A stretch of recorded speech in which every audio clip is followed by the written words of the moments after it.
I'm Chairman of Cabinet. Welcome to anybody who may be following us online. And I'm looking around the room. Presently, I see no members of the public. I will dispense with the health and safety announcements.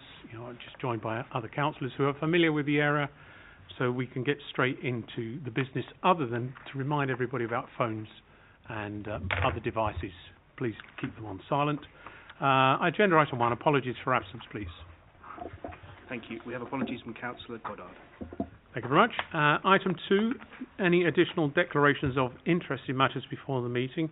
Any additional ones this evening, colleagues? None indicated, Mark. Thank you. Item 3 is to approve the minutes of the last Cabinet meeting. They are on pages 1 to 14. Are those minutes agreed? Thank you. Item 4. This is to confirm that there are items of business in both Part 1, which is the public meeting, and in Part 2, which is considered in private. There is a break between Part 1 and Part 2 when we will shut the YouTube link, and should any member of the public attend, we will invite them to leave at that point. For the assistance of members of the public, our residents, at item 9 we have a public preview of the matters to be discussed in Part 2. This is to try and give as much transparency as we can to those issues that are discussed in private, because of typically their business nature, business in confidence nature. Right, we will move straight into Part 1, the public meeting. Item 5, options to reduce the impact on communities of taxis and private hire vehicles waiting in residential streets near Heathrow Airport. Councillor Lavery. Thank you, Leader. The report begins on page 15. The paper before Cabinet is a consultation for a proposed PSPO to improve the lives of residents in the wards surrounding Heathrow by controlling the waiting of private hire vehicles in this area. This has been a long-standing nuisance. Some 4,775 FPMs have been issued for other offences by these vehicles covered by our existing PSPO in the last 12 months, and the recently launched Heathrow Nuisance Portal has received 93 complaints since April. This problem has grown since private hire vehicles have been able to obtain business via apps. It is also now beginning to include some what we would call black cabs, but licensed taxis, who in some cases are now also using apps and are waiting in and around the airport. Both of these groups have waiting facilities within the airport boundary itself, but on occasions choose not to use them. The consultation is seeking views on a proposed new PSPO which would prevent private hire vehicles waiting in these 3 wards, and these are the 3 wards surrounding the airport: Heathrow Villages, Pinkwell and West Drayton, where this problem occurs. We're taking this approach as opposed to trying to extend parking controls, because if we extend parking controls, we impact the residents of those wards. And also, with any parking restriction, you need to have an observation period, and we know from our activities at the moment, we send down the parking enforcement CEOs, and because these vehicles largely have their drivers with them, they drive off, and therefore we can't issue a penalty.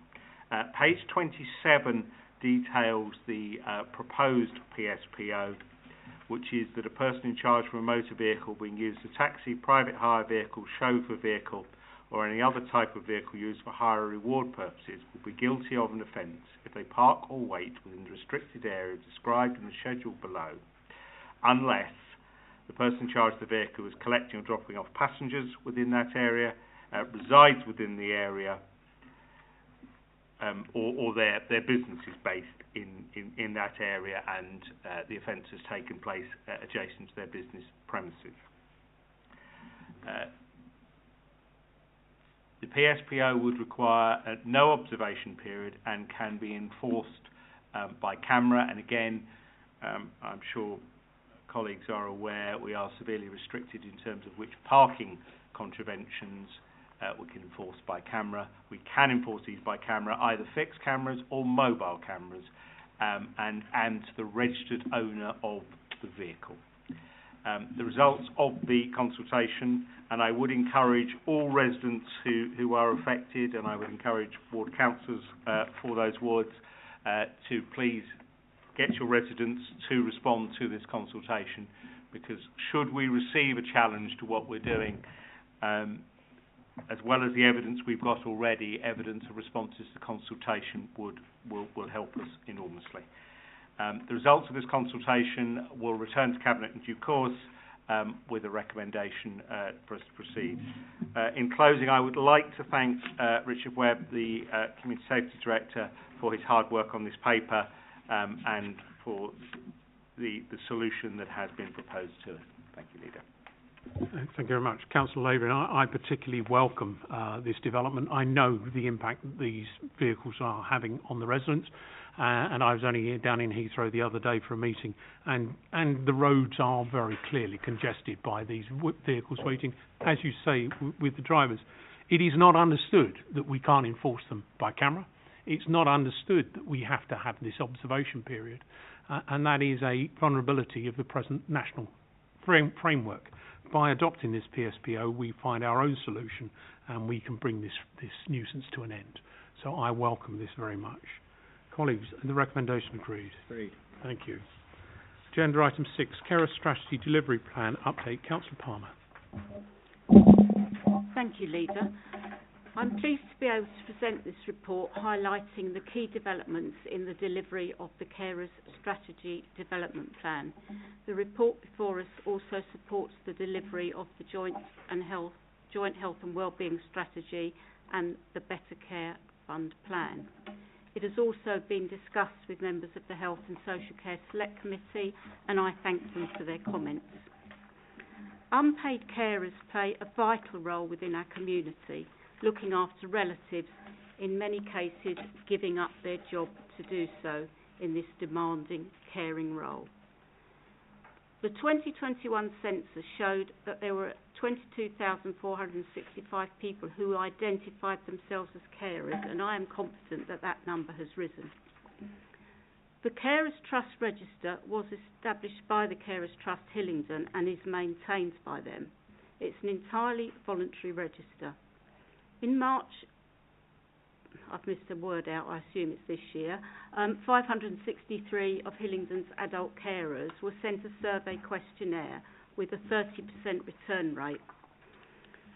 One of the results from this was that it was evidence to show that the percentage of carers able to take a break away from caring for more than 24 hours was 34%, rising from 20% in 2021-22 and higher than the mean for England of 16.7%.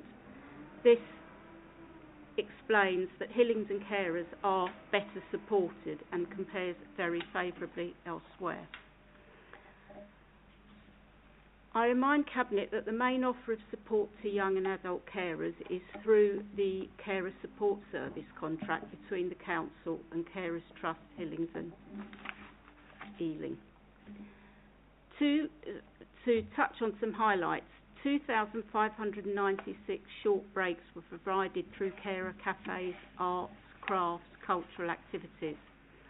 For Hillingdon young and young adult carers, 56 young people experienced residential weekends.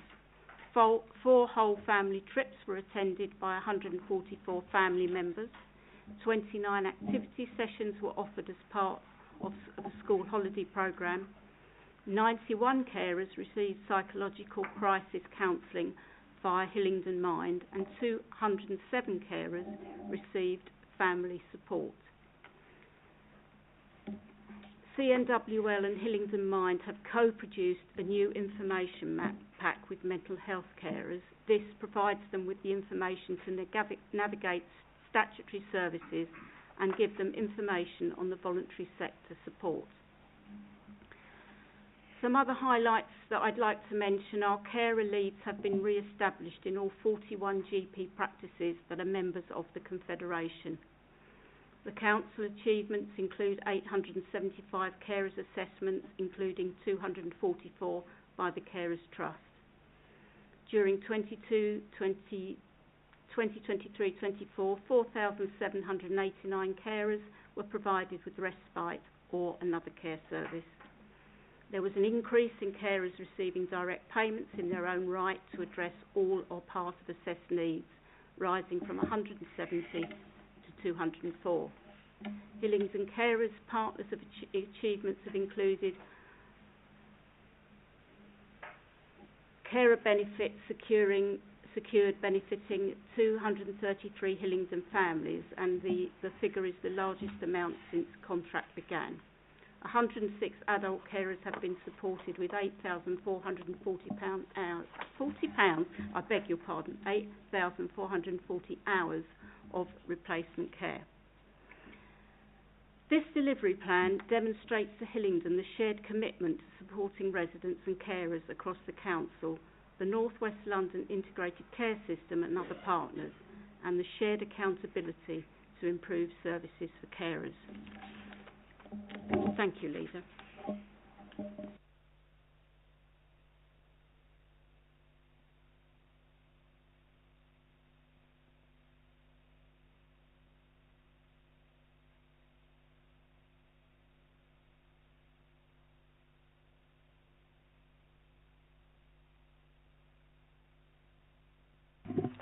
Thank you, Leader. This report begins on page 47. The Council Statement of Gambling Policy is being reviewed in accordance with legislative requirements, and the report seeks Cabinet approval to undertake a 6-week public consultation on the draft. The report is very large because it includes the policy, but there are no significant changes proposed. It is in essence, tidying things up more than anything else. Unless something arises in the consultation, we will largely be where we are now. The 3 recommendations on page 48 agrees the public consultation for a 6-week period beginning 13th September. A further report will come to Cabinet highlighting any responses for Cabinet to consider, and the policy needs to be adopted by the full Council as part of our policy framework document, and I move the recommendations. Thank you. Thank you, Councillor Lavery. Are the recommendations agreed? Agreed. Thank you. Item 8 is the monthly budget monitoring report, and in Councillor Goddard's absence, he has asked me to read into the record this report. He states, this report does not follow the pattern of its predecessors in that it does not provide any new financial information, but describes the process which is currently being undertaken and which will give rise to a comprehensive update in the near future. As members will be aware, the Council is sustaining material financial pressures which are driven by increased demand for key services such as housing, social care and asylum provision, whilst the impact of inflation continues to drive our entire cost basis on an upward trajectory and is constrained, and we are constrained by central government grant funding. Our response to this has been an intensive effort applied to a very substantial zero-based budgeting exercise, which has covered every aspect of the Council's operation and has involved detailed examination of processes and cost structures. This has identified a wide range of potential options which comprise income maximisation, structural consolidation and efficiency savings.